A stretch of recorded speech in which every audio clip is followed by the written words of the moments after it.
सोचिए एक आदमी 3 छोटे जहाजों के साथ ऐसे समंदर में निकलता है जहां आगे क्या है किसी को मालूम नहीं। लोगों का ख्याल है कि वहां सिर्फ बेअंत पानी है, तूफान है, अंधेरा है और शायद ऐसी हौलनाक मौत है जो किसी ने देखी ना हो। मगर वो आदमी कहता है कि नहीं, समंदर के उस पार दौलत है, ताकत है, शान है और एक ऐसा रास्ता है जो बादशाहतों की किस्मत बदल देगा। लेकिन सवाल यह है कि क्या वो वाकई नई दुनिया ढूंढने निकला था या वो सिर्फ एक गलत हिसाब, एक खतरनाक जिद और एक ऐसे ख्वाब के पीछे भाग रहा था जिसने बाद में करोड़ों इंसानों की जिंदगी बदल दी। ये कहानी सिर्फ एक सफर की नहीं, ये कहानी है लालच, ताकत, अकीदे, सियासत और इंसान की उस ख्वाहिश की जो उसे नामालूम की तरफ धकेल देती है। ये कहानी है क्रिस्टोफर कोलंबस की और उस मुहिम की जिसने दुनिया का नक्शा तो बदल दिया मगर साथ ही इंसानियत पर एक ऐसा जख्म भी लगा दिया जिसकी गूंज आज तक सुनाई देती है। क्रिस्टोफर कोलंबस की असल ताकत सिर्फ उसके जहाज नहीं थे, ना ही सिर्फ उसका समंदरी तजुर्बा। इसकी सबसे बड़ी ताकत थी उसका यकीन, एक ऐसा यकीन जो बार बार इनकार सुनने के बाद भी नहीं टूटा। कोलंबस इटली के शहर जनवा से ताल्लुक रखता था। उसका खानदान बहुत बड़ा शाही खानदान नहीं था, वो कोई अजीम शहजादा नहीं था, ना ही वो किसी सल्तनत का वारिस था, मगर उसके अंदर एक बेचैन दिमाग था। वो समंदर को सिर्फ पानी नहीं समझता था बल्कि एक दरवाजा समझता था, ऐसा दरवाजा जिसके उस पार दौलत, शोहरत और ताकत छुपी हुई थी। बचपन से ही उसने समंदर, जहाजों, दूर दराज जमीनों के बारे में सुना और फिर आहिस्ता आहिस्ता उसने जहाज रानी सीखी, समंदरी हवाओं को समझा, रास्तों का अंदाजा लगाना सीखा और ये जान लिया कि जिसके हाथ में समंदर हो उसके हाथ में तिजारत हो सकती है और जिसके हाथ में तिजारत हो उसके हाथ में ताकत आ सकती है।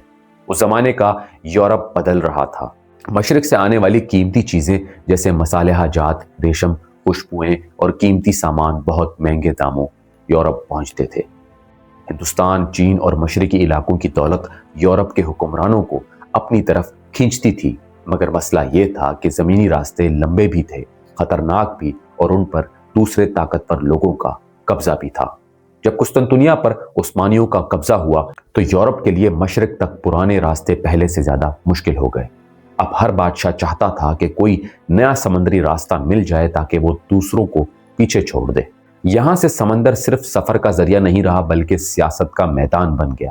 पुर्तगाल पहले ही अफ्रीका के साहिलों के साथ साथ आगे बढ़ रहा था, वो समंदरी रास्तों पर अपनी ताकत बढ़ा रहा था। दूसरी तरफ हिस्पानिया भी पीछे नहीं रहना चाहता था। ये वो वक्त था जब बादशाहतें सिर्फ जमीन पर नहीं, समंदर पर भी मुकाबला कर रही थी। जो पहले पहुंचता वो पहले कब्जा करता, जो पहले कब्जा करता वो पहले दौलत कमाता और जो पहले दौलत कमाता वही ज्यादा ताकतवर बन जाता। कोलंबस ने इसी जमाने को समझा। उसने जान लिया कि अगर वो मशरिक तक जाने का नया रास्ता ढूंढ ले तो उसका नाम हमेशा के लिए जिंदा हो जाएगा। यही उसकी सोच की ताकत थी।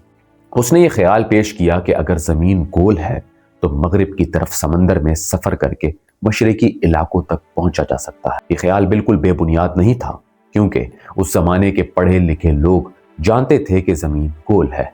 मगर मसला ये था कि कोलंबस ने फासला बहुत कम समझा। उसने अंदाजा लगाया कि मगरिब की तरफ जाकर एशिया जल्द मिल जाएगा। हालांकि हकीकत में उसके और एशिया के दरमियान एक पूरा बरे-आज़म खड़ा था जिसके बारे में यूरोप को इल्म नहीं था। उसकी दूसरी ताकत थी उसकी जिद। उसने अपना मंसूबा लेकर कई दरवाजों पर दस्तक दी। पहले पुर्तगाल के दरबार में गया मगर उसे संजीदगी से नहीं लिया गया। कई लोगों ने कहा कि यह हिसाब गलत है, सफर बहुत लंबा है और जान का खतरा बेहद ज्यादा है। मगर कोलंबस रुका नहीं। वो बार बार अपने मंसूबे के साथ मुख्तलिफ दरबारों में गया। आखिरकार वो हिस्पानिया पहुंचा जहां फर्डिनेंड और इजाबेला की हुकूमत थी। ये वही दौर था जब हिस्पानिया ने एंडलस में आखिरी मुस्लिम हुकूमत को भी शिकस्त देकर अपनी सियासी ताकत मजबूत की थी। अब हिस्पानिया सिर्फ अंदरूनी जंगों से निकलकर बैरूनी दुनिया में अपना नाम बनाना चाहता था। कोलंबस ने हिस्पानिया के हुक्मरानों के सामने सिर्फ सफर की बात नहीं की, उसने दौलत की बात की, सोने की बात की, मशरिकी तिजारत की बात की और मजहबी असर व रसूख की बात की। उसने ऐसा ख्वाब दिखाया जिसमें हिस्पानिया न सिर्फ मालदार बन सकता था बल्कि दुनिया में अपनी शान भी कायम कर सकता था। आखिर कई बरस की कोशिश के बाद उसे हिमायत मिल गई।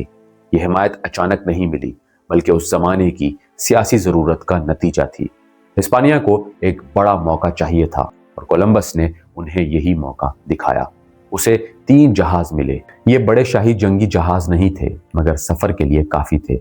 अमला भी कोई बेखौफ दियोमालाई किरदार नहीं था। वो आम इंसान थे जिन्हें खौफ भी आता था, शक भी होता था और बगावत का ख्याल भी। फिर भी कोलंबस ने उन्हें साथ लेकर रवानगी का सफर शुरू कर दिया।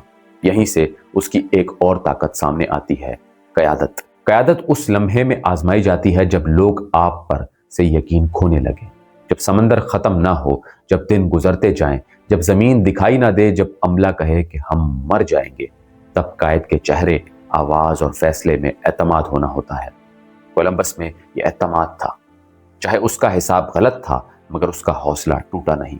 यूं उसकी ताकत के 3 सतून थे। 1, बड़ा ख्वाब देखने की हिम्मत। 2, बार बार नाकामी के बाद ना रुकने की जिद। और 3, अपने जमाने की सियासत और दौलत की भूख को पहचानने की सलाहियत। अब सवाल यह है कि कोलंबस असल में कहां जाना चाहता था। जवाब सादा है, वो एशिया जाना चाहता था। खास तौर पर वो हिंदुस्तान, चीन और मशरकी समुद्री इलाकों तक पहुंचने का रास्ता ढूंढना चाहता था। उसके जहन में अमेरिका जैसी कोई नई दुनिया नहीं थी। वो समझ रहा था कि मगरिब की तरफ सफर करके वो मशरिक तक पहुंच जाएगा। यानी वो वहां पहुंचा जहां जाना उसका मकसद ही नहीं था। यहां इस कहानी का सबसे अहम और दिलचस्प पहलू सामने आता है। दुनिया में कई बड़े वाकयात ऐसे हुए हैं जो मंसूबा कुछ और थे, मगर नतीजा कुछ और निकला। कोलंबस की मुहिम भी ऐसी ही थी। वो एक रास्ता ढूंढने निकला था, मगर उसने एक पूरे बरे-आज़म के साथ यूरोप का राब्ता कायम कर दिया। मगर इस सफर के पीछे सिर्फ जुस्तजू नहीं थी, इसके पीछे माशी और सियासी सोच बहुत गहरी थी। यूरोप को मशरिकी तिजारत चाहिए थी। मिसालें इस दौर में सिर्फ खाने का जायका बढ़ाने के लिए नहीं थे, वो दौलत की अलामत थे। दवाओं में भी इस्तेमाल होते थे, खुराक को महफूज रखने में भी और शाही जिंदगी के वकार में भी। जो सल्तनतें मशरिकी सामान तक सस्ता और सीधा रास्ता बना लेती, वो बाकी यूरोप से बहुत आगे निकल सकती थी। इसलिए समंदर में निकलना सिर्फ दरियाफ्त का शौक नहीं था, बल्कि दौलत के लिए दौड़ थी। हिस्पानिया के हुक्मरानों के लिए भी ये सौदा बहुत बड़ा था। अगर कोलंबस कामयाब हो जाता तो हिस्पानिया पुर्तगाल से आगे निकल सकता था। अगर सोना मिलता, नई मंडियां मिलती या नए इलाके मिलते, तो हिस्पानिया की दौलत और ताकत दोनों बढ़ जाती। यूं ये मुहिम दरअसल एक सियासी सरमायाकारी थी, एक जुआ, मगर ऐसा जुआ जिसके जीतने पर पूरी सल्तनत का मुस्तकबिल बदल सकता था। कोलंबस ने भी इस बात को खूब समझा। उसने अपनी शराइत रखी। उसे सिर्फ जहाज नहीं चाहिए थे, बल्कि एजाज़ात भी चाहिए थे। वो चाहता था कि अगर वो कामयाब हो, उसे नए इलाकों का बड़ा ओहदा मिले, दौलत में हिस्सा मिले और उसका खानदान भी फायदा उठाए। ये बात हमें बताती है कि वो सिर्फ मुहिम जो नहीं था, वो मौका शनास भी था। अगर दरियाफ्त से मुराद ये है कि वहां पहले कोई नहीं था, तो ये बात गलत है। जब कोलंबस की नजरें कैरेबियन के जजीरों पर पड़ी, उस वक्त वहां मकामी लोग पहले से आबाद थे। वो अपनी जुबानें रखते थे, अपनी तहजीबें रखते थे, अपने माशरे रखते थे। यानी ये जमीन खाली नहीं थी, ये यूरोप के लिए नहीं थी, मगर वहां के लोगों के लिए तो वो उनका घर थी, उनकी दुनिया थी। इसलिए आज बहुत से लोग कहते हैं कि दरियाफ्त का लफ्ज पूरा सच नहीं बताता। ज्यादा दुरुस्त बात यह है कि ये यूरोप और अमेरिका के दरमियान एक फैसला कुन मुलाकात थी। एक ऐसी मुलाकात जिसने बाद में फतह, कब्जा, लूट मार, बीमारियों और गुलामी के दरवाजे खोल दिए। जब कोलंबस 1492 में रवाना हुआ और महीनों के सफर के बाद जमीन दिखाई दी, तो अमले ने सुख का सांस लिया। मगर कोलंबस समझ रहा था कि वो एशिया के करीब पहुंच गया है। इसी गलती की वजह से उसने वहां के लोगों को एक ऐसा नाम दिया जो बाद में बरसों तक चलता रहा। हालांकि वो नाम भी हकीकत पर मबनी नहीं था। उसे मरने तक पूरा यकीन रहा कि वो एशिया के किनारों तक पहुंचा है। सबसे पहले हिस्पानिया को। नए इलाकों का मतलब था नई दौलत। नए इलाकों का मतलब था जमीन, वसाइल, मजदूरी, तिजारत और सियासी बरतरी। फिर कलेसा को भी फायदा नजर आता था, क्योंकि नए इलाकों में मजहबी असर बढ़ाने का रास्ता खुलता था। پھر خود کولمبس کو فائدہ تھا کیونکہ وہ دولت، عہدہ اور شہرت چاہتا تھا۔ مگر اس مہم کا سب سے بڑا نقصان کس کو ہوا؟ وہ تھے مقامی لوگ۔ شروع میں شاید انہوں نے ان اجنبیوں کو حیرت سے دیکھا ہو، مگر بہت جلد یہ ملاقات طاقت کے عدم توازن میں بدل گئی۔ یورپی لوگ صرف دیکھنے نہیں آئے تھے، وہ لینے بھی آئے تھے۔ وہ سونا چاہتے تھے، زمین چاہتے تھے، مزدوری چاہتے تھے اور اپنے اقتدار کا دائرہ بڑھانا چاہتے تھے۔ کولمبس کے پہلے سفر کے بعد سب کچھ وہیں ختم نہیں ہوا۔ وہ دوبارہ بھی آیا، پھر مزید مہمات آئی، پھر آبادکار آئے، پھر فوجی قوت آئی، پھر قبضے مضبوط ہونے لگے۔ یہی وہ چھپی ہوئی حکمت عملی تھی جو ایک سفر سے بڑھ کر ایک نظام بن گئی۔ پہلے پہنچو، پھر نشان لگاؤ، پھر دعویٰ کرو، پھر قبضہ کر لو۔ یہ کہنا غلط ہوگا کہ کولمبس اپنے پہلے سفر میں مکمل نقشہ لے کر نکلا تھا کہ وہ ایک پورے براعظم کو یورپ کے قبضے میں دے دے گا، مگر یہ کہنا بھی غلط ہوگا کہ وہ صرف ایک معصوم مہم جو تھا۔ وہ طاقت، دولت اور غلبے کی اس دنیا کا نمائندہ تھا جس میں سمندر نئے دروازے نہیں، نئی ملکیتیں بنتے جا رہے تھے۔ یوں یہ مہم ایک ساتھ دو چیزیں تھیں، ایک خطرناک غلطی اور ایک بہت سوچا سمجھا سیاسی جوا۔ کولمبس کی مہم نے دنیا کو کیسے بدلا؟ اس سوال کا جواب اتنا بڑا ہے کہ شاید چند لفظوں میں سمیٹا ہی نہ جا سکے۔ اس ایک سفر کے بعد دنیا کے دو بڑے حصے جو صدیوں سے ایک دوسرے سے الگ تھے، اچانک ایک دوسرے کے سامنے آ گئے۔ پودے، جانور، بیماریاں، زبانیں، خیالات، مذہبی اثرات، فوجی طاقت اور تجارتی نظام، سب نے ایک دوسرے کی دنیا میں داخل ہونا شروع کر دیا۔ یورپ کے لیے یہ ایک عظیم موقع بن گیا۔ نئے علاقوں سے سونا اور چاندی آئی، نئی زمینیں ملی، نئی فصلیں آئی اور سمندری سلطنتوں کا دور تیز ہو گیا۔ پھر آہستہ آہستہ آلو، مکئی، ٹماٹر اور کئی دوسری چیزیں یورپ پہنچی جنہوں نے خوراک کے نظام بدل دیے۔ دوسری طرف گھوڑے، مویشی، نئی فصلیں اور یورپی اثرات امریکہ کے مختلف علاقوں میں پہنچے۔ تجارت بڑھی، مگر اس تجارت کے ساتھ قبضہ بھی بڑھا، ظلم بھی بڑھا اور طاقت کا توازن بھی ایک طرف جھک گیا۔ مقامی لوگوں پر اس کا اثر بہت بھیانک تھا۔ جب یورپی لوگ امریکہ پہنچے تو وہ اپنے ساتھ صرف ہتھیار نہیں لائے، بیماریاں بھی لائے، ایسی بیماریاں جن کے خلاف مقامی آبادی کے جسم تیار نہیں تھے۔ نتیجہ یہ نکلا کہ لاکھوں لوگ بیماریوں کی وجہ سے مر گئے۔ اس کے ساتھ جبری مشقت، تشدد، زمینوں پر قبضہ اور ثقافتوں کی تباہی نے ان کی دنیا ہلا دی۔ جو لوگ اپنے گھروں، جنگلوں، جزیروں اور کھیتوں کے مالک تھے، وہی آہستہ آہستہ اپنے ہی علاقوں میں کمزور کر دیے گئے۔ یہاں تاریخ کا ایک تلخ پہلو سامنے آتا ہے۔ یورپ میں جس واقعے کو کبھی بڑی مہم اور جرأت کی علامت کہا گیا، امریکہ کے بہت سے مقامی لوگوں کے لیے وہی واقعہ تباہی کے آغاز کی علامت بن گیا۔ پہلے زمانے میں کولمبس کو اکثر صرف ایک بہادر ملاح کے طور پر پیش کیا گیا۔ اسکولوں میں یہ بتایا جاتا تھا کہ وہ سمندر پار گیا اور نئی دنیا دریافت کی۔ مگر وقت کے ساتھ تاریخ کو نئے سوالوں سے دیکھا گیا۔ لوگوں نے پوچھا، نئی دنیا کس کے لیے؟ کیا وہ زمین خالی تھی؟ یا صرف یورپ کی نظر پڑنے سے کوئی جگہ دریافت ہو جاتی ہے؟ اور اس سفر کے بعد جو ظلم ہوا، اس کی ذمہ داری کس پر ہے؟ آج بہت سے مورخین اور سوچنے والے لوگ کولمبس کو نہ مکمل ہیرو مانتے ہیں، نہ صرف ایک اتفاقی مسافر۔ وہ اسے ایک پیچیدہ کردار سمجھتے ہیں۔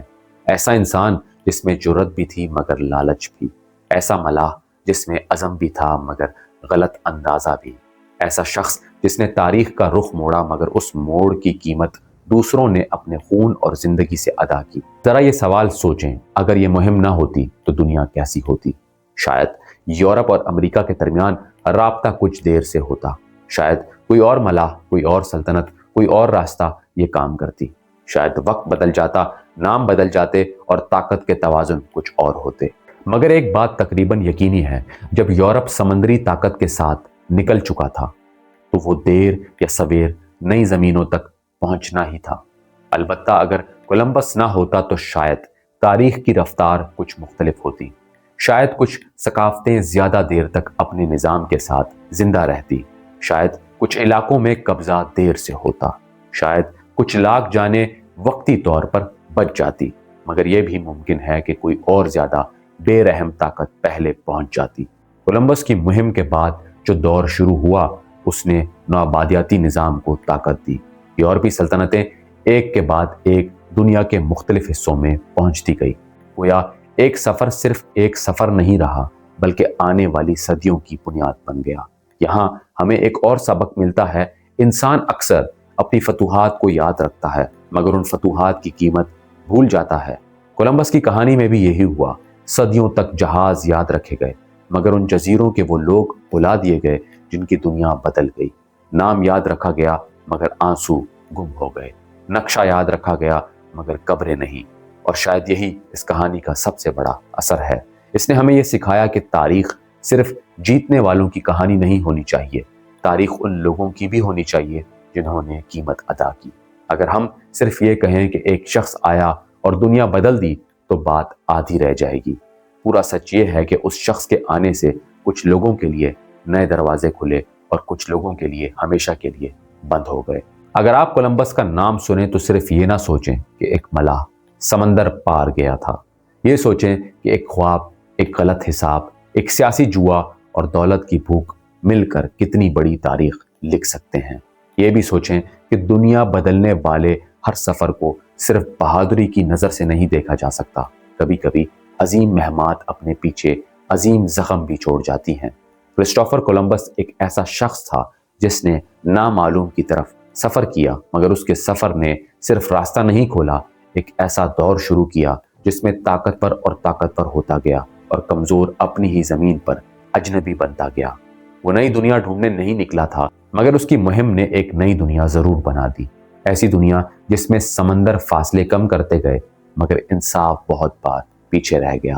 और शायद असल सवाल यही है, क्या हम तारीख को सिर्फ उनकी आंख से देखेंगे जो जीत गए या उनकी आंख से भी देखेंगे जिनकी दुनिया छीन ली गई?